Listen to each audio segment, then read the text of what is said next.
galera que assiste o meu canal, tudo bom com vocês? Acho que eu tô imitando outra pessoa. E aí galera do Clube do Wrestling, tudo bom com vocês?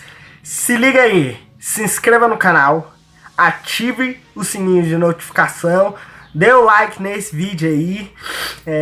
Estamos precisando aí dessa força, o canal tá no início, a gente tá com vários projetos, a gente tá com várias ideias, a gente vai implementar essas ideias, só que a gente precisa de um feedback, é claro. A gente precisa de uma certa força, porque não adianta a gente ficar aqui se matando, se esforçar, se também ninguém der uma ajudinha básica aí. Dar um like não vai fazer cair a sua mão, talvez compartilhar o vídeo não seja tanto trabalho. Então, ajuda aí, valeu. Vamos a mais uma análise geral, e dessa vez a análise é do Survival Series 2017. Cara, o que falar desse pay-per-view? Primeiramente, vamos tentar definir esse pay-per-view em uma frase. É algo que eu sempre tento fazer antes de analisar qualquer merda, embora isso seja insignificante, porque não vai mudar em porra nenhuma na minha análise, porque eu vou acabar falando muito de qualquer jeito. Mas se eu fosse tentar definir uma frase do Survival Series, eu ia dizer: uma verdadeira bosta. Bosta. Tô brincando. Não foi uma bosta, mas, cara, sinceramente tem muita gente que gostou do pay-per-view. A minha opinião é que esse pay-per-view, ele foi o mais regular, digamos assim. Ou seja, vamos definir uma frase: o pay-per-view mais regular da WWE esse ano. Não foi um pay-per-view ruim, foi um pay-per-view até bom, até porque é o Survival Series. O Survival Series é um pay-per-view muito difícil de ser ruim. Só que foi um pay-per-view que não teve nada de muito excepcional, assim como também não teve nada de muito ruim, entendeu? Diferentemente da WrestleMania, teve combates extremamente ridículos, como por exemplo Goldberg versus o Brock Lesnar. No SummerSlam teve combates ridículos, tipo... Qual foi o combate ridículo do SummerSlam? Eu não tô lembrado de combate ridículo, mas todos os pay-per-views assim que foram bons, e que na minha opinião esses pay-per-views foram superiores ao Survival Series, tanto a WrestleMania 33, tanto o SummerSlam, tanto o Royal Rumble, ou seja, os três, vamos comparar aqui só com os pay-per-views interbrands, né? Tanto o Royal Rumble quanto a WrestleMania, quanto o SummerSlam foram melhores do que o pay-per-view do Survival Series. Só que o Survival Series, ao mesmo tempo, não teve nenhuma cagada tremenda, entendeu? Tipo, não teve nenhum combate muito ruim, pelo menos, claro, tirando o kickoff, né? Kickoff não tô levando em consideração nessa análise. Ou seja, o Survival Series foi ali o mais regular, digamos assim. Na verdade, o Royal Rumble também não teve uma bosta, Acho que o Royal Rumble realmente foi o melhor pay-per-view desse ano ali. Pouco atrás, não sei. Acho que o SummerSlam com o Royal Rumble tá disputando esse posto aí. Depois eu faço uma reflexão mais profunda sobre isso daí, pra escolher qual pay-per-view maior. Faço até um vídeo e é isso aí. Valeu, falou. Vamos pra análise. Primeiro vamos começar com o kickoff do Survival Series, né, que foi uma verdadeira bosta. Eis que o Survival Series começa com uma single match entre Elias Samson e Matt Hardy. Cara, o que falar primeiramente desse resultado? Um resultado muito esquisito. Quando eu vi assim, o Elias Samson vencendo o Matt Hardy, eu realmente achei muito estranho, porque tipo, o Matt Hardy, porra, Elias Samson é uma verdadeira bosta perto do Matt Hardy. Tipo assim, o cara não serve nem pra limpar as sujeiras das unhas do Matt Hardy. Mas parando para refletir um pouco sobre a vitória, não foi uma vitória tão absurda assim. O Elias Samson é um cara novo, tá precisando de uma sequência, a WWE tá dando uma sequência de vitórias pra ele. Ele não começou tão over assim no Raw, mas agora tá construindo uma sequência, venceu o Apollo Crews algumas vezes, venceu o Titus O'Neil, venceu o Titus, sei lá, e agora tá vencendo o Matt Hardy.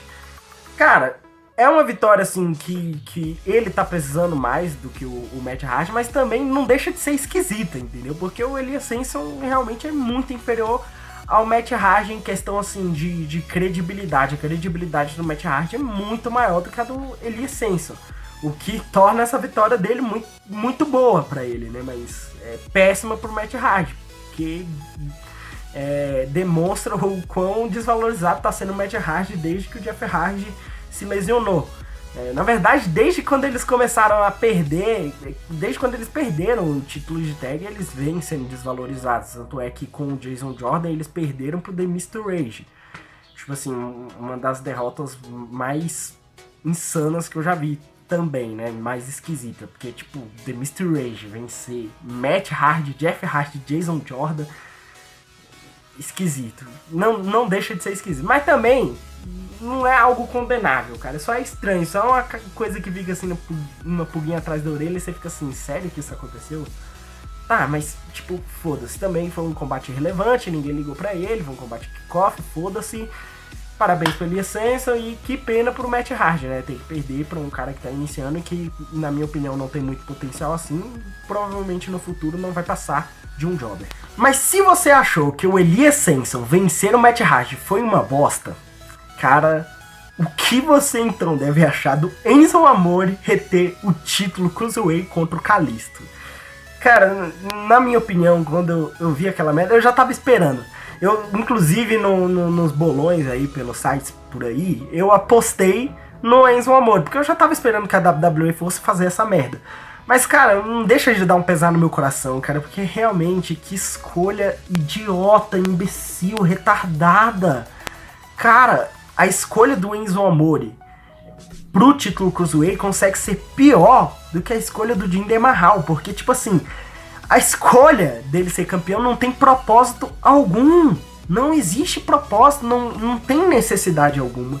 Não é bom pro Raw, não é bom pro 205 Live, não é bom pros outros superstars do 205 Live. É horrível, é péssimo pra divisão Cruiserweight. É péssimo pros combates. E também traz pouco retorno em questão de rivalidades, porque, tipo assim, muita gente defende, não, o Enzo Amore tem que ser campeão porque ele é o cara que tem o melhor personagem dali. Não, primeiramente, ele não é o cara que tem o melhor personagem dali, ele funciona muito bem como tag, ele funciona muito bem fazendo aquelas promos sonolentas, mas o cara sozinho não tem nada de interessante, o cara é tipo um gangster falastrão, cara. Tipo, não tem muita coisa de novidade no Enzo Amore. E não é. E isso, mesmo que seja considerado uma qualidade, não compensa todos os defeitos que ele carrega junto. Ele não consegue fazer um bom combate. Qual é o propósito? A divisão Cruiserweight foi criada com um único propósito. Qual foi esse propósito? Fazer bons combates. Aí os caras colocam o Enzo Amore como campeão. Tipo assim, claro, a WWE até hoje não conseguiu cumprir com o propósito do 205 Live. Porque o 205 Live é um refúgio para aquele pessoal que assiste WWE, mas que curte uma pegada mais indie wrestling. Ou seja, combates com mais flip sheet, né? Ou seja, mais acrobacias, mais golpes interessantes. Combates também mais movimentados. Só que a WWE não tem dado liberdade em ringue para os superstars do 105 Live lutarem como eles deveriam lutar. Essa é a questão.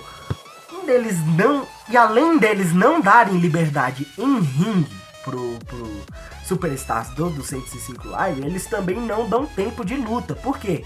Porque eles colocam os combates ingressados em shows, em pay-per-views do main roster.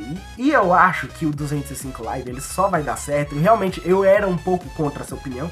Eu achava que na verdade tinha que ser junto com o My Roster sim, mas pelo jeito não dá pra ser junto com o My Roster porque eles nunca vão ter espaço suficiente. Eles nunca vão ter tempo suficiente na luta deles, justamente porque eles estão competindo com New Day e Shield por tempo de luta. Então, tipo assim, não há competição, entendeu? Todo mundo tá muito mais aí pra assistir o título americano, título intercontinental, título universal, título de tag, está todo mundo mais interessado nesses títulos. Infelizmente, é o título de menos interesse do público. E acaba que eles vão sempre receber menos tempo do que todo mundo. Vai ser raramente que eles vão receber ali 20 minutos de combate, eles não vão conseguir fazer bons combates pelos títulos. Ou seja, eu acho agora, já que a WWE não quer dar tempo para eles, nem mesmo liberdade a WWE quer dar para eles, eu acho que para salvar essa divisão, que essa divisão tá à beira da ruína, tem que separar ela do My Roster. Ponto. Deixa ela até, tipo, ali no Raw, com alguns combates, sim, no main roster, só que bem raros, entendeu? Quando realmente tiver tempo. E colocar o 205 Live como uma brand, tipo o NXT, entendeu? Dando uma credibilidade muito maior, dando muito mais tempos de combate, que nem o próprio NXT faz. Ou seja, colocando 5 combates para acontecer em 2 horas de show, esses 5 combates sendo só para os superstars da divisão, porque aí vai aproveitar mais superstars da divisão, da divisão Cruiserweight, e vai deixar menos gente encostada. E além disso também, são 18 superstars para um título, cara. 18 superstars para um título, isso não existe em lugar nenhum do mundo. Tem que fazer uma divisão de tags ali, Cruiserweight, tem que fazer, tipo assim, pra salvar a divisão mesmo, porque é muito... Cara, pensa só, tá o Kalisto e o Enzo Amore lutando pelo título, eles são 2. 18 menos 2, 16, são 16 pessoas da divisão sem fazer absolutamente nada no pay-per-view. Quando você tem uma luta pelo título intercontinental, quantos caras ficam encostados sem fazer nada? Que estão ali na rota do título intercontinental. Não passa de 10, nunca passa de 10, nunca. No máximo ali uns 6, hoje atualmente ali, vamos supor, se o The Miz hoje fosse defender o título contra o Dean Ambrose, quem da rota do título intercontinental ia ficar de fora? O Samoa Joe,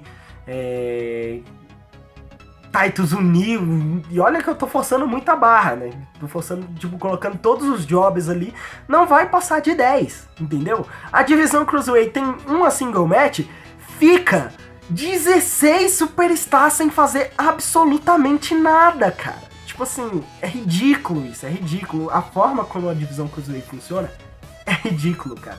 Tem que ter uma divisão de tags ali pra ocupar esses outros 16 superstars.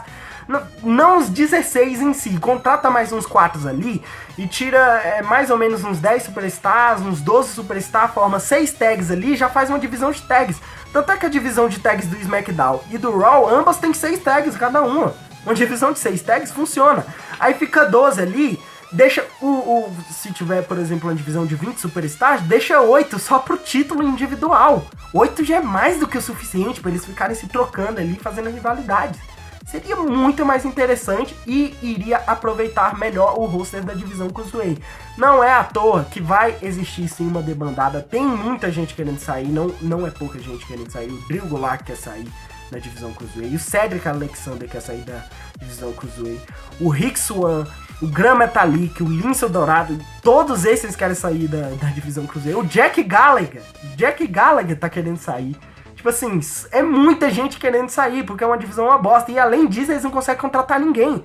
Que é por isso que eles estão trazendo o Kalisto e o Enzo Amore pra divisão. Ou seja, nomes assim de mais credibilidade.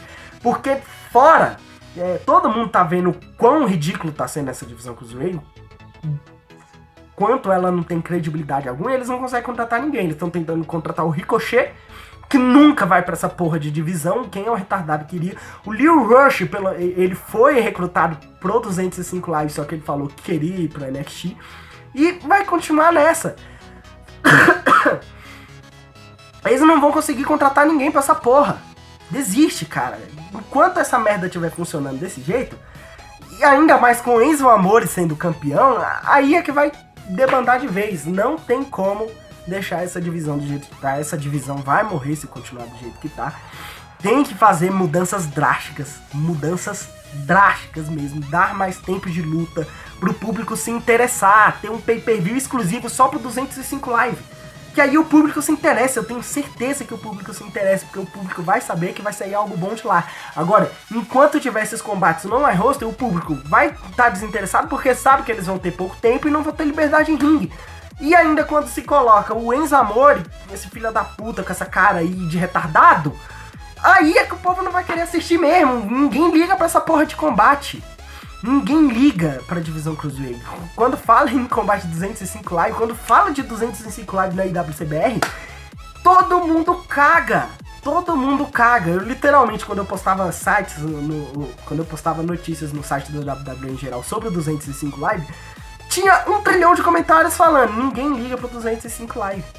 E eu, sinceramente, não condeno quem não liga, porque a culpa é da WWE. Se a gente não liga pra divisão, a culpa cúpula é total e exclusiva da WWE. Mas chega de coisa ruim, vamos falar de algo bom, que é Kevin Owens e Sami Zayn estão formando uma dupla bastante interessante, na minha opinião.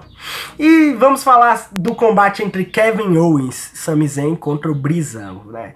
Cara, eu vou puxar um pouco a sardinha aqui pro Breezango, porque, tipo assim, tem muita gente que gosta deles, muita gente mesmo, mas muita, porque os caras são realmente talentosos e eles estão formando uma tag muito engraçada, só que os caras, infelizmente, são muito desvalorizados, isso sempre foram. Desde que o Tyler Breeze subiu, foi desvalorizado, o Fandango teve um push inicial e depois disso, cagou. E realmente, tadinho dos Breezangos, eu daria um push pra eles, sim. Só que, mesmo se eu fosse booker da WWE e olhasse o roster que eu tenho disponível, a divisão de tags que eu tenho disponível, não tem jeito, cara. Breezango tem que ser jobber. Tipo assim, por mais que doa meu coração dizer que eles têm que ser jobbers, mas eles têm que ser jobbers, porque tem muita gente melhor. Se você for ver, todas as outras tags são melhores que eles só são melhores que o The Ascension. Porque o The Ascension é outra tag que dói o meu coração dizer que tem que ser jobbers, mas tem, cara. Infelizmente, Sami Zayn e Kevin Owens é uma tag muito superior. The Usos é uma tag muito superior. The New Day é uma tag muito superior. Ou seja, cara, não adianta. Eles estão tendo uma concorrência muito grande na divisão de tags. Mesmo se eles fossem pro Raw, cara, tem Cesaro e Sheamus, e Dean Ambrose e Seth Rollins. Tipo assim, cara, é uma concorrência muito grande. E pela gimmick deles ser um pouco zoada, assim, ser um pouco engraçado, faz sentido também eles serem jobbers, não é nada condenável. Então, tipo assim, e além disso, não tinha como eles vencerem Sami Zayn e Kevin Owens, porque o Sami Zayn e Kevin Owens se uniram recentemente, então eles estão precisando, é uma vitória óbvia e também uma vitória necessária, né, digamos assim. E sobre o combate, né, foi mais aquele combate estilo kickoff mesmo, que ninguém liga e que foi rápido pra caralho, né? Eles até apresentaram bons moves, não foi ruim porque eles são ruins, e sim ruim porque não teve tempo pro combate. E aí, quando não tem tempo pro combate, velho, fazer o que, né? Acontece, mano. Acontece. Vamos posicionar agora. Finalmente chegamos ao que interessa. O show do Survival Series começa com The New Day entrando e falando as abobrinhas de sempre que eles falam. The Shield chegou lá e muita gente estava pensando que seria um squash do The Shield, que o The Shield ia chegar lá e simplesmente pimba. Eu já sabia que não ia ser squash. Tipo assim, podia ser squash? Tinha chance de ser squash? Ia, mas a WWE, a própria WWE ia estar sabendo que ia estar fazendo merda se o The Shield squashasse o The New Day. Porque o The New Day, se você for pegar as últimas lutas dele, qual foi a última vez que o The New Day foi squashado? Faz muito tempo. Ou seja, o The New Day é uma das tags atualmente que está sendo mais difíceis de se bater. Tanto é que eles fizeram grandíssimas lutas com o The Usos. Não faria sentido nenhum eles perderem com facilidade pro The Shield. Eles tinham que dar um caldo pro The Shield. E faria sentido eles darem um caldo pro The Shield. Uma dificuldade pro The Shield.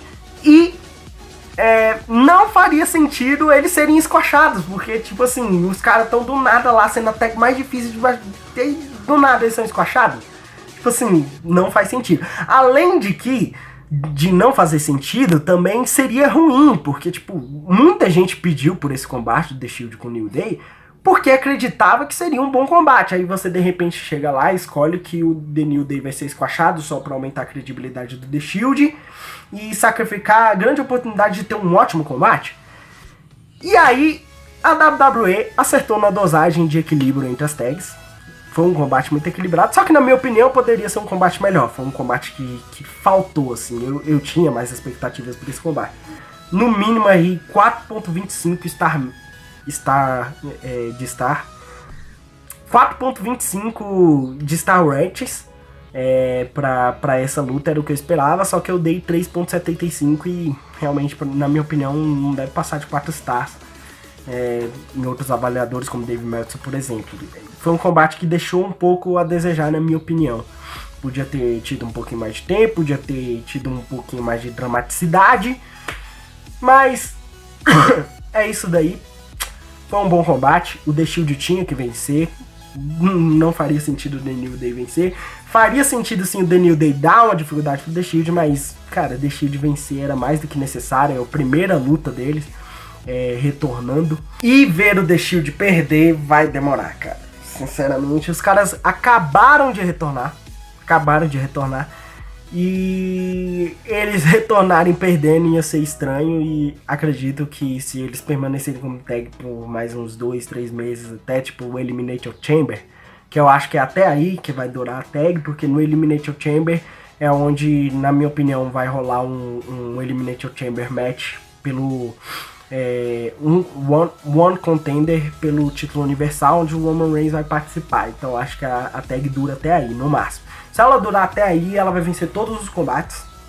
Talvez perca o último para uma separação, que vai ser o combate que vai gerar a separação deles. Ou, na minha opinião, vai simplesmente eles vencerem tudo, eles terminam a união de forma amigável. Que é o que eu faria. Essa ideia aí que estão fazendo aí pro Dean Ambrose talvez trair o Seth Rollins, eu acho muito clichê. Isso daí já aconteceu várias vezes. Tipo assim, um cara traiu esse cara, aí depois eles voltaram, aí depois o cara que foi traído antes traiu outro cara como vingancinha. Cara, clichê. Na minha opinião, eu gosto às vezes de fugir do clichê, e o The Shield não precisa terminar se traindo, eles podem ser amigos pro resto da vida. Talvez uma traição muitos anos depois faça algum sentido. Agora os caras acabaram de reatar e já vão se trair de novo, seria um pouco forçado, entendeu? Além de clichê, na minha opinião. Agora vamos falar do combate feminino, a 5-on-5 Tag Team Elimination Match. O Team Raw, que contava com Asuka, Sasha Banks, Bayley, Alicia Fox e Nia Jax. E o Team do SmackDown contava com Becky Lynch, Tamina, Natália, Carmella e Naomi. O que falar desse combate? Primeiro ponto, vamos definir alguns erros desse combate. Eu achei erros escatofléticos, extremamente errôneos, sabe aquele erro que tipo, você fala assim, meu Deus, como erraram isso, por que fizeram isso? O primeiro erro já tá implícito logo de cara, quando você começa a assistir a match, você já acha o erro da match, né?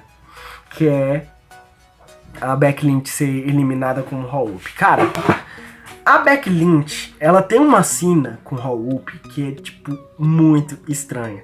Ela perde mais por roll-up do que por finalização, cara. Do que por pinfall ou submissão. Ela perde mais por roll-up. Na verdade o roll-up é pinfall, mas finalização que eu tô dizendo assim, depois que você dá o finish e vai lá, sabe? Aquela vitória decisiva mesmo, não aquela vitória, tipo, meio na cagada. Ou seja, a Becky Lynch, ela só perde por roll-up. É impressionante, cara. Por que eles fazem isso com a Becky Lynch? Eu não sei, cara. Eu não sei. Tipo assim, a Becky Lynch, ela tá entre o top 5 hoje da divisão feminina. Fácil. Ela tem uma das melhores gimmicks. Ela tem uma das melhores mix skills. Ela tem um dos melhores movesets. E ela tem uma das melhores ring skills. Ela é uma diva completa. Ao contrário da Alexa Bliss, por exemplo. Não é tão boa em ringue. Tem uma ótima mix skill, a melhor mix skill, por exemplo, na minha opinião, da divisão feminina, tanto do NXT, tanto do main roster, e também uma das melhores gimmicks. Mas ela não é completa. A Charlotte, por exemplo... Não, a Charlotte, ela também... Ela tem uma certa completude, mas eu acho a Becky Lynch mais completa do que a própria Charlotte. Vamos dizer que outro exemplo, a Bayley, por exemplo. A Bayley tem uma gimmick interessante, mas nada excepcional. Tem uma mix skill mediana. Tem uma ring skill mediana também, mediana pra baixo. Tem gente que adora a ring skill da Bayley, fala, nossa, ela sabe um monte de moves. Só que a aplicação dos moves dela, por mais que ela saiba muitos moves, a aplicação não é tão boa assim. Então eu não acho ela tão boa em ringue, eu acho ela mediana. Então, tipo assim, você pode elencar aí várias divas que não são completas. A Naomi, por exemplo, uma das melhores ring skills, top 3 ring skill, na minha opinião. A Asuka, Charlotte e Naomi, pra mim, tem as 3 melhores ring skill de toda a divisão feminina do main roster.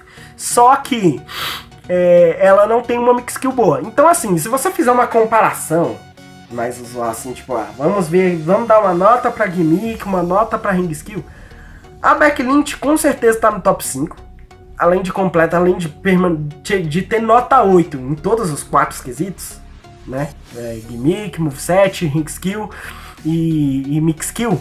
Além dela ter nota 8 em tudo, ela é uma das que, somando todas essas notas, é que tem uma das maiores notas. Então, quando a gente vê a WWE fazendo isso com a Becky Lynch, fazendo o que tá fazendo com a Becky Lynch, a gente fica meio tipo, what the fuck, cara, o que vocês estão fazendo? Vocês estão fazendo ela perder em menos de 1 minuto com roll-up. Tipo assim, cara, literalmente, pra mim, uma cagada. E tipo, quando você olha o time do SmackDown, você vê lá a Carmella, por exemplo. Carmella que também muitas vezes perde por roll-up e tá muito aquém da Becky Lynch, tá, mas muito longe. Então é uma distância incrível. A gimmick da Becky Lynch é muito melhor, mas é muito melhor. A mix skill é muito melhor. A ring skill tipo assim, é uma distância tremenda. Aí quando você... A Tamina, por exemplo, só que a Tamina é mais parruda, tudo bem. Mas a Tamina poderia ser muito bem tá ali no lugar da Becky Lynch. Seria muito melhor do que a Becky Lynch pra sofrer aquele roll-up ridículo no início. Tipo assim, e mesmo que a Becky Lynch fosse a primeira eliminada aí com roll-up, beleza, mas dá pelo menos uns 5 minutos pra ela. Os caras eliminaram no primeiro minuto, cara. Tipo assim, é algo sem sentido, entendeu? E ela ainda era capitã do time do SmackDown.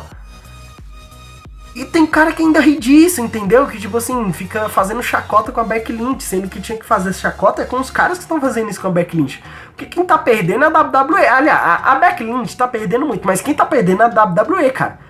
Porque se a WWE explorasse mais a Becky Lynch, com certeza sairia grandes frutos daí. Não tem a menor dúvida. A menor dúvida disso. E o público... E isso é que é impressionante. Porque tem aqueles caras que eles são muito bons, são bons em tudo, mas não tem fama. Tipo, o público não tem uma ligação tão forte com ele. Normal. Tem cara que é assim. Que é bom, mas que o público não vê dessa forma e que o público não apoia. O público apoia a Becky Lynch, cara! O público ama a Becky Lynch e isso é que impressiona, cara. Tipo, a Becky Lynch tá que nem o Sami Zayn. Tá no mesmo patamar do Sami Zayn. É aquele tipo de superstar que você não entende como ainda não teve push. Ela ganhou um título do SmackDown, ficou o título do SmackDown lá por um mês, perdeu pra Alexa Bliss rapidamente. Ela, pelo menos ali, teve o seu brilho em um momento, mas tirando esse brilho ali de um mês, o resto tudo o que fizeram com a Becky Lynch, velho. Então, tratando a Becky Lynch como puta, praticamente, véio. Só que, terminando de analisar o combate, alguns erros também que eu achei desse combate foi as eliminações muito precoces. Foi um combate muito apressado, entendeu? O combate feminino do ano passado foi desse jeito, o combate desse ano também foi do mesmo jeito que do ano passado. Os caras chegam ali, elas estão lutando, soquinho, murro, outro, beleza, bateu um vento, eliminada.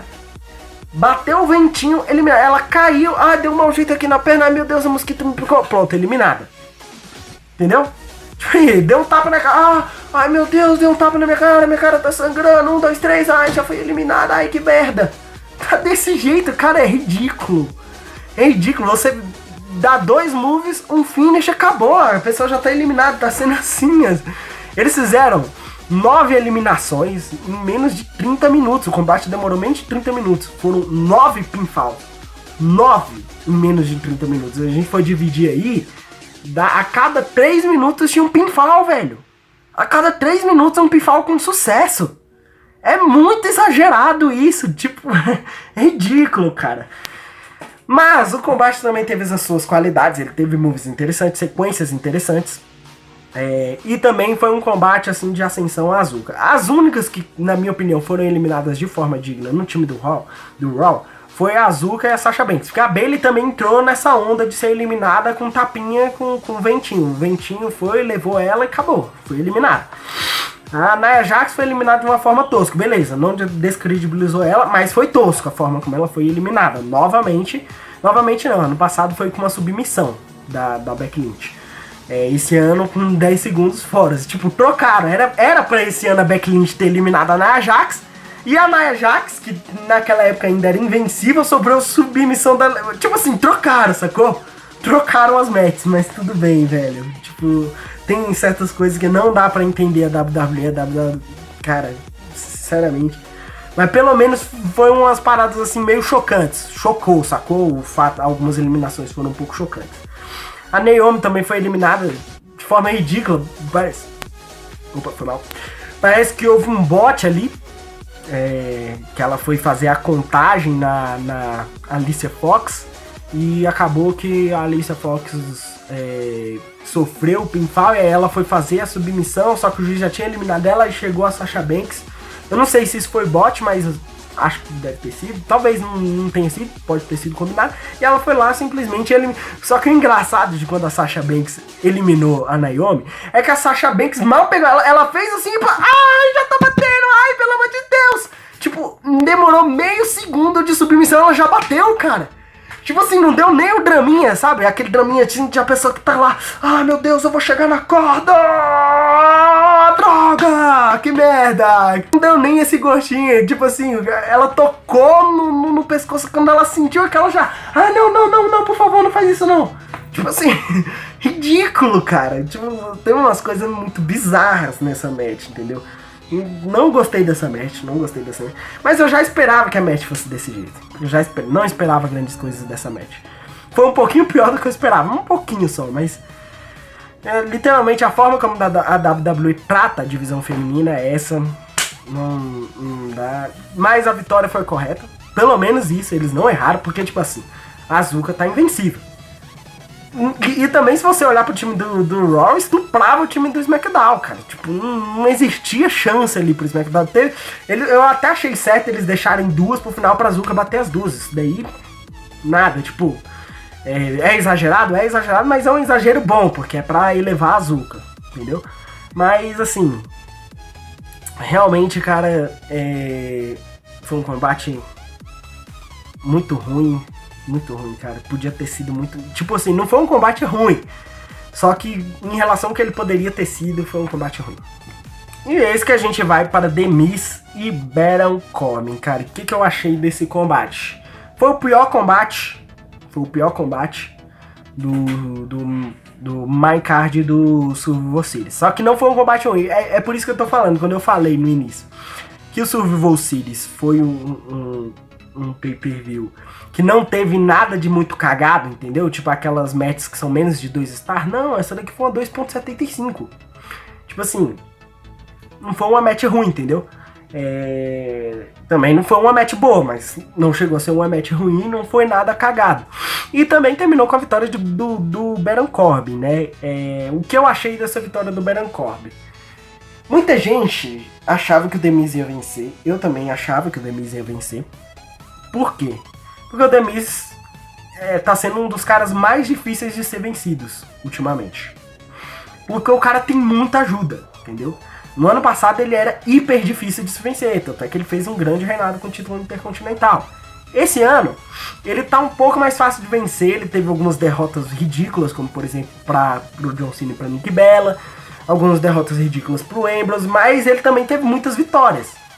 E ele não é um cara fácil de se vencer. De 2015, 2014, 2013, 2012, o cara era hiper fácil de se vencer.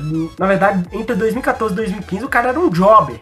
Aí o cara fez uma grande revolução em 2016. Desde então, o cara é um dos caras mais difíceis de se bater. Mais que seja aquele Rio Fujão, ele tá tendo uma certa resistência. Inclusive dando kick-out de finish em alguns combates. E além disso, ele tem muita ajuda, cara. Então, tipo assim, com o tanto de ajuda que esse cara tem, eu pensava que seria muito difícil o Baron Corbin vencer. Só que, se você for ver entre os dois, quem tinha mais necessidade de vencer, na minha opinião, era o Baron Corbin. Ou seja, assim, o que mais fazia sentido vencer? The Miz. Claro, The Miz, na minha opinião, tá no momento melhor do que o Baron Corbin. Tá sendo sacaneado algumas vezes, tipo, perder aquela handicap no TLC, que foi, tipo, totalmente... ele foi totalmente descredibilizado por causa da derrota, mas assim, fora esses momentos em que ele é muito hostilizado, que ele é muito maltratado pela WWE, e bem feito, tem que ser maltratado mesmo, é um filho da puta, cuzão, que fica roubando em todo combate, sempre rouba do mesmo jeito, tipo, não tem variação, entendeu? Esses rios, fujões e ladrões da WWE, tipo, não existe inovação, saca? Mas tudo bem. Deixando isso de lado, o cara, ele tá vivendo um momento bem melhor do que o Baron Corbin, porque se a gente for ver esse ano o que a WWE fez com o Baron Corbin, porra, a WWE cagou com o Baron Corbin, cara. O cara fez ele ganhar a maleta do Money in the Bank, beleza, ganhou credibilidade com isso, mas fez o cara ser pinado com um roll-up, tipo, estilo Becky Lynch da vida, pelo Jinder Mahal, que, tipo, foi a maior zoeira desse ano, cara. Eu nunca vi tanta gente zoando nessa vida, cara. Principalmente os fanboys do Jinder Mahal, aqueles que estavam sendo fanboys só por zoeira, nos grupos de PW por aí, os caras, porra, foram uma loucura com aquilo ali. O Baron Corbin foi totalmente buraco. Conseguiu o título americano recentemente, começou a jobar pro Sin Cara. Tipo, quem é Sin Cara, sacou? Esse novo Sin Cara aí, porra, perder pro Sin Cara é ridículo, entendeu? E, tipo assim, mas ele conseguiu reter o título americano, ainda tá em fase inicial, e até pra dar uma certa credibilidade pra ele, por ter sofrido bem mais sacanagens do que o The Miz esse ano, e ter perdido pra muita gente, perdeu pro Sami Zayn, perdeu pro AJ Styles, perdeu pra muita gente. O Baron Corbin perdeu muito esse ano, mas muito mesmo, ele perdeu muito mais do que venceu esse ano. E até por isso eu acreditava que o Baron Corbin precisava mais dessa vitória, que foi justa essa vitória, não é algo que deve se reclamar. Só que fazia muito mais sentido, até se a gente fosse resgatar a história do Baron Corbin. O Baron Corbin não tá com esse hype todo assim pra vencer o The Miz, não. O Baron Corbin não tá. Resolveram dar esse hype agora pra talvez assim aumentar um pouco a moral do Baron Corbin. Mas se fosse ver ali quem tava melhor no momento pra vencer, o The Miz tava acima. Mas é isso daí, né? Aí a gente vai pra luta Champions vs Champions Tag Team Match, Sheamus e Cesaro vs The Usos. E muita gente também achou um pouco controversa essa vitória. Muita gente... Na verdade, se você for ver ali, todas as lutas de Raw vs SmackDown. Vamos ver todas as lutas ali. The Shield, muito mais over do que o New Day. O time do Raw feminino muito mais over do que o New Day. O The Miz tava mais over do que o Baron Corbin. O Sheamus e o Cesaro são mais overs, sempre foram mais overs, assim, tem tipo mais história, mais títulos que o The Usos. E o Brock Lesnar era muito mais over do que o AJ Styles no momento. Tipo, são vitórias assim, eram pra ser 5 vitórias assim, entendeu? Que tipo, nitidamente o time do Raw era mais forte. E os outros, assim, que talvez fosse mais forte, no caso, a Charlotte. A Charlotte tava óbvio que ia vencer a Alexa Bliss, mas as duas também não estão uma diferença tão grande em overall. E a última luta era praticamente um empate, cara. Tipo, não tinha alguém ali um pouco acima, um pouco superior. Talvez o time do SmackDown tivesse um pouquinho acima, mas se você for ver, assim, só de card mesmo, os times do Raw estavam muito superior. E o time do Sheamus e Cesaro são superiores ao time do The Usos, são mais overs. Porque, tipo, o Sheamus já foi campeão mundial, o Cesaro já foi campeão americano. São dois caras super over sozinhos que formaram uma tag muito over também, já ganharam 2 vezes. Só que, embora nessa questão de overall fizesse sentido o Sheamus e o Cesaro vencer, eu acho que essa luta foi mais pra premiar a melhor tag desse ano. Porque a melhor tag desse ano realmente foi The Usos, foi os que fizeram os melhores combates e as melhores rivalidades desse ano. Talvez ali as melhores rivalidades estejam empatadas com o Sheamus e Cesaro. O Sheamus e Cesaro foi a segunda melhor tag desse ano. E foi um combate até interessante, assim, a estipulação desse combate, porque foram as 2 melhores tags do ano, cara. As 2 melhores tags do ano. E era um combate até meio imprevisível sobre quem ia vencer, mas eu acho que eles fizeram a escolha correta em relação à vitória dos The Usos, até porque precisava dar uma empatada, né? Tem aquela questão de dar uma equilibrada nos resultados entre o Raw e SmackDown. E também para premiar a melhor tag do ano, que na minha opinião foi o The Usos. O Sheamus e o Cesaro não vão se descredibilizar. Eu acho que o Sheamus e o Cesaro estavam precisando mais dessa vitória, porque o The Usos eles estão no melhor momento. Eles precisavam mais dessa vitória para se afirmar mais. Só que também esse precisar não era tão significante quanto no caso do Baron Corbin e do The Miz. Então foi isso daí. The Usos venceram merecidamente e foi a escolha correta, na minha opinião. E finalmente chegamos à luta da Gostosa e do Travecão. É isso mesmo, cara. A Gostosa e o Travecão. Tipo, foi uma luta legal. Só que não foi uma luta nada demais também, né? Assim, eu esperava até menos dessa luta, não esperava grande coisa, assim. Alexa Bliss é muito limitada em ringue pela WWE. E também eu pensava que ia ser um certo squash da Charlotte em cima da Alexa Bliss, mas não foi o que aconteceu, né? Graças a Deus não foi isso que aconteceu. O grande problema desse combate é que a Alexa Bliss errou muito nele, né?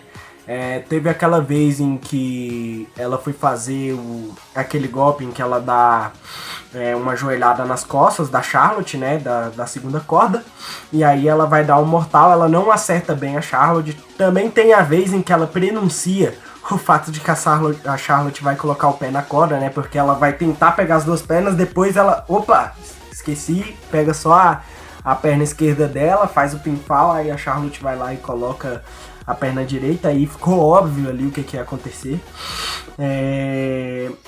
Além disso, a Alexa Bliss não acompanhou muito bem a Charlotte em ringue, né? Só que também a Charlotte não foi bem nessa luta, ela não chegou a ser bem. A Charlotte aplicou mal certos moves dela, como por exemplo o Spear, ela aplicou mal. Também não foi ajudado pelo selling da Alexa Bliss, mas de fato também houveram erros ali de aplicação por parte da Charlotte. E a Charlotte também não apresentou quase nada do seu arsenal, nem mesmo a Alexa Bliss. Basicamente ficou uma enrolação muito grande ali. Também não teve muito tempo o combate para elas fazerem. Se elas realmente fizessem um bom combate com aquele tempo ali, seria quase um milagre. Não era impossível, dava para fazer, mas não fizeram. E foi basicamente uma luta para celebrar aí a vitória da Alexa Bliss. Só que a questão da Alexa Bliss não, da Charlotte. Só que a questão muito mais do que o combate é o resultado dessa match. Na minha opinião, tinham duas possibilidades que a WWE podia fazer. A WWE podia dar a vitória para Charlotte e fazer com que o fato da Alexa Bliss ter vencido 3 das 4 House Romans da WWE fosse um tabu ela ainda não ter vencido a Charlotte. Porque caso a Alexa Bliss tivesse vencido a Charlotte, já não seria mais um tabu, seria só algo pra engrandecer. Ela chegar lá no Raw e falar: eu venci as 4 House Romans, eu sou demais, eu sou melhor do que todas elas.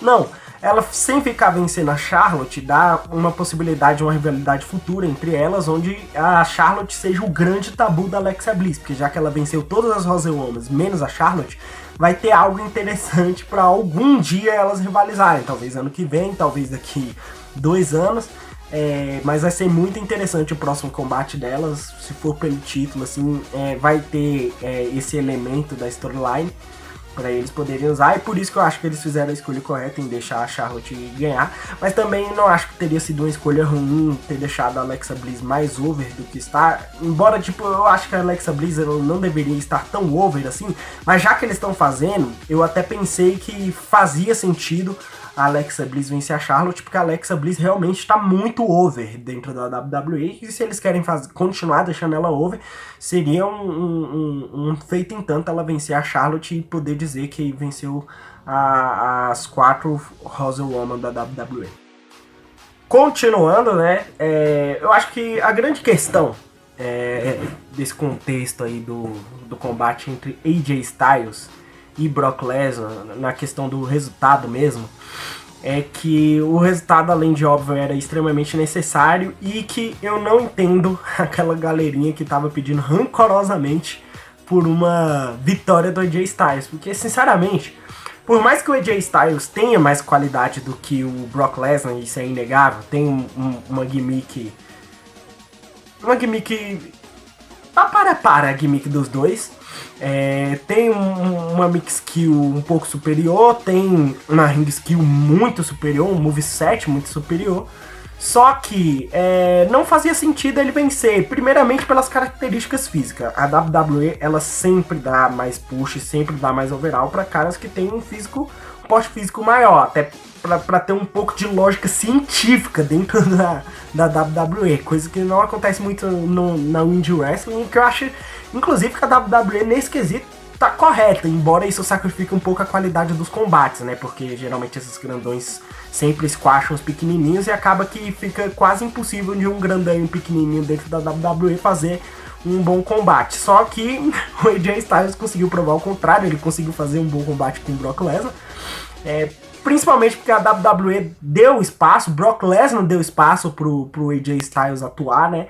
E o público foi junto com ele. Embora esse pedido rancoroso do público fosse totalmente sem sentido para que AJ Styles vencesse, porque se você for ver a bookagem que os dois estão recebendo são completamente diferentes. O Lesnar tá recebendo uma bookagem de um cara imbatível e o AJ Styles recebendo uma bookagem de um cara talentoso. São coisas totalmente diferentes. O imbatível sempre vence o talentoso. Isso sempre foi assim na WWE. Raramente um talentoso vence, e quando esse talentoso vence, ele vence como um underdog, como ele era um desacreditado. E não foi bucado uma storyline boa o suficiente pro AJ Styles ser considerado esse underdog todo e ter o grande momento dele. Não é o momento certo do Lesnar perder ainda. O Lesnar vai perder somente na WrestleMania 34. Se o AJ Styles fosse do Raw e ele tivesse tendo uma construção mais ou menos parecida com a do Roman Reigns e chegasse como um desacreditado na WrestleMania 34 e surpreendesse a todo mundo vencendo Brock Lesnar, aí sim eu botaria todas as fichas para a vitória do AJ Styles, e faria totalmente sentido. Mas no Survival Series agora, em todo esse contexto aí, não fazia sentido nenhum o AJ Styles vencer. E o Brock Lesnar ter vencido foi o certo a se fazer. Parabéns WWE, é isso daí. Mas ainda assim, o grande perigo que eu tinha em relação a essa match, a grande insegurança que eu tinha, é se o Brock Lesnar ia squashar ou não. Porque na verdade é uma insegurança que você vai ter em todos os combates do Lesnar. Porque o Lesnar tá tão over que ele pode squashar qualquer um, entendeu? E o grande medo que eu tinha de que ele squashasse o AJ Styles e a gente perdesse a grande oportunidade de ver um grande combate. A gente viu um combate que, na minha opinião, foi melhor do que eu esperava. Foi um combate 4 stars, na minha opinião. Foi o melhor combate da noite. Valeu a pena ter assistido esse combate. Claro que, tipo, AJ Styles e Brock Lesnar podem fazer um combate muito melhor, mas eles fizeram um combate que tinha a ver com o contexto, na qualidade e na medida certa. A questão é que o main event foi tão decepcionante que talvez esse combate poderia ter sido um pouco melhor para compensar. Esse combate, na minha opinião, não compensou o main event, né? E também não salvou o Survival Series, né? No caso, assim, só deixou o Survival Series mais regular do que ele já tava, né? Se você for ver ali a regularidade do Survival Series, a pior match deles foi 2.75 e a melhor match dele foi 4 stars ali, uma diferença muito pequena, de apenas 1.25, né? Diferença as notas no Star Ratings. Então, assim, AJ Styles fez um bom combate com o Brock Lesnar, ainda bem. É isso daí, valeu. Só que, infelizmente, enquanto o combate entre AJ Styles e Brock Lesnar agradou, o main event, na minha opinião, não me agradou muito. Em questões de storyline, ele até me agradou um pouco, certas coisas não me agradaram, foram extremamente errôneas no resultado, e também o combate não me agradou. Porque se você for comparar, por exemplo, o combate do ano passado do Survival Series, foi muito superior. E aí, se você for pegar o de 2015, 2014, 2013, também foram bem superiores. Esse daí foi a pior 5-on-5 nos últimos 5 anos, fácil, do Survival Series. Mas era um Survival Series que a gente tinha grandes expectativas pelos nomes que estavam presentes, né? Triple H, John Cena, Randy Orton e também os novos nomes como Shinsuke Nakamura, Bobby Roode, o Finn Balor. Ai, caramba. Arrotei. Finn Balor, Samoa Joe. E o que eu fico com o coração pesando em relação a essa match é o fato desses novos talentos terem sido absurdamente desvalorizados, cara. Tipo assim, eles tiveram seus momentos, claro. Parabéns. Mas eles escolheram só os mais parrudos. Com exceção do Braun Strowman, só os grandes nomes, né? Os nomes mais velhos, assim, digamos assim, da antiga geração, como Triple H, Shane McMahon, Kurt Angle e John Cena e Randy Orton, que ficaram por último. Randy Orton não, Randy Orton eu aprendi a falar corretamente, é porque tinha uma pessoa que falava Randy Orton e eu peguei a mania dela de falar Randy Orton, mas eu descobri que o certo é Randy Orton, né? Até porque os narradores falam Randy Orton, eu sou retardado, minha mente coloca como Randy Orton. Mas o que eu achei desses caras ficando por último, eu achei, assim, extremamente desnecessário. Primeiramente, o Randy Orton não era necessário estar por último, nem o Shane McMahon. Eu acho que assim, para aquele arco principal da storyline, fazia sentido tanto o Braun Strowman, o Triple H e o Kurt Angle ficar por último. Fazia total sentido. Porque aí o Triple H iria ali eliminar o Kurt Angle, né? Fazer o Kurt Angle ser eliminado e depois ia ter um embate entre o Kurt Angle e o último participante do SmackDown, e ali também o embate entre o Triple H e o Braun Strowman. Então apenas esses três eram necessários no final. No time do SmackDown não era necessário nem o Randy Orton, nem o Shane McMahon ter ficado por último, principalmente o Shane McMahon. Muito melhor se fosse o Randy Orton que tivesse ficado por último. Assim, claro, tem a ver também o Shane McMahon ficar por último, tem a ver na questão storyline, tem muito mais a ver do que o Shinsuke Nakamura ou o Bobby Roode, por exemplo. Porém, pra deixar assim, se esquecendo um pouco a storyline de lado, já que o Shane McMahon não era tão necessário assim pra storyline, embora fizesse mais sentido que o Shinsuke Nakamura e o Bobby Roode, seria muito melhor colocar um desses dois pra ficar no final como destaque do time do SmackDown, pra dar uma moral pra eles, já que eles são da nova geração. Então eu acho que dar uma moral pra nova geração da WWE, do main roster, valia muito mais a pena do que ter um pouquinho mais de sentido na storyline em colocar um cara idoso que não tem potencial pro futuro da WWE e colocar ele no final como grande destaque do time do SmackDown, e colocando inclusive Kevin Owens e Sami Zayn pra correr. Aí tem muita gente que vai dizer, pô, mas era necessário sim ele estar no final, porque aí não ia poder ter aquela invasão, aquela interferência do Kevin Owens e do Sami Zayn, porque o ringue ia estar cheio. Cara, totalmente ridículo isso, porque na verdade bastava ter uma Brawley ali. Depois de uma Brawley, todo mundo dissipado, fica só o Shane McMahon, os dois vão lá e custam a eliminação do Shane. Só que o pior ainda é que a interferência do Kevin Owens e do Sami Zayn apenas atrapalhou o Randy Orton.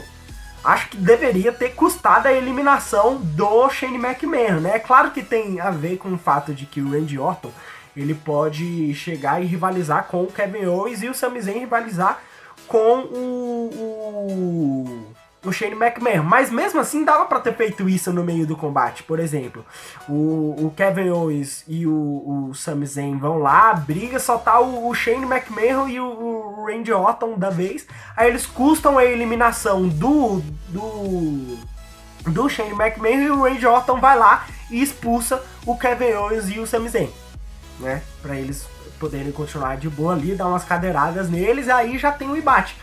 Kevin Owens rivaliza com o Randy Orton e o Sami Zayn rivaliza com o Shane McMahon do mesmo jeito. Ou seja, dava pra ter colocado o Shane McMahon pra ter sido eliminado lá no meio da luta, lá no início da luta, em vez de ter eliminado o Bobby Roode e o Shinsuke Nakamura pelo Braun Strowman no início do combate. Assim, eles fizeram lá as gracinhas deles, foi interessante, deram uma oportunidade para eles fazerem uma gracinha, mas foi só isso, eles não foram fundamental em bosta nenhuma.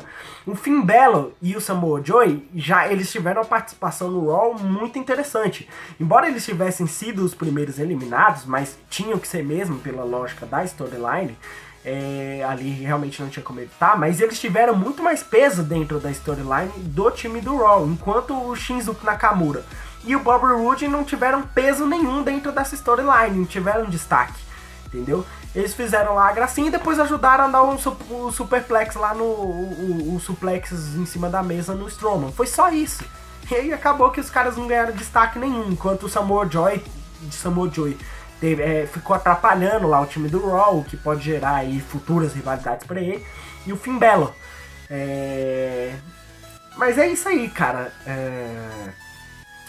Felizmente tiveram esses errinhos aí, mas eu também não achei a storyline de todo ruim. Esse arco principal aí que eles fizeram entre o Braun Strowman, o Triple H, o Shane McMahon e o Kurt Angle foi bastante interessante, o que tem como aí diversas possibilidades futuras, como por exemplo o Kurt Angle rivalizar com o Triple H, o Braun Strowman rivalizar com o Triple H, o Braun Strowman inclusive ser comprado pelo Triple H algum dia, porque ele percebeu que o Triple H estava tentando comprar a simpatia do Braun Strowman. O Strowman não vendeu a sua simpatia facilmente.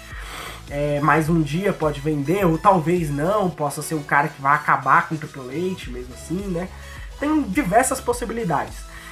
E só que outra coisa que fica como revés pra mim, na minha opinião, é esse combate, que na verdade foi muito abaixo, as eliminações foram muito apressadas, né? Tiveram o mesmo erro da 5-5 feminina, em que as eliminações realmente foram muito apressadas, algumas, né? Outras não, outras nem tanto, outras foram bem vendidas. A do Shinsuke Nakamura e do Bobby Roode eu não gostei, pra falar a verdade. Acreditava que o Braun Strowman poderia ter eliminado outras pessoas e talvez não tão rapidamente como ele fez, pro combate ter durado mais, né? Ter tido mais spots. Não teve quase nem, só teve o spot do suplex lá, as cadeiradas do Shane McMahon. Cara, pouco, né? Pouco. Foi pouco. Poderiam ter tido bem mais, né? Teve também lá o German Suplex, se eu não me engano, do Samoa Joe da terceira corda. Foi bastante interessante. Mas não foi um combate que teve uma progressão interessante, entendeu? Começou com um bom Shane Westbrook. O início tava bom, mas a partir das eliminações começou a ficar muito apressado, muito corrido. E passou uma sensação também de que o combate estava mal ensaiado, essas coisas, mas eu esperava muito mais desse combate. Eu esperava pelo menos um 4.50 ali, na minha opinião foi 3.75. Para outros avaliadores, por exemplo, como o Sean Cole, o cara deu 2.75 pra match, ou seja, abaixo de 3 stars, que a avaliação dele leva mais em conta a estipulação do combate, né? O que a estipulação do combate pode trazer é realmente bem mais, e por isso 2.75. Já eu levo em conta a quantidade de spots mesmo.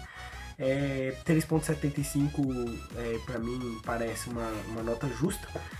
Abaixo de 4 stars, não tem como considerar esse combate 4 stars. Não foi um bom combate, assim, em relação ao que a gente esperava. Não chegou a ser um ruim combate, porque 3.75 não é um ratings ruim, não é um star ratings ruim.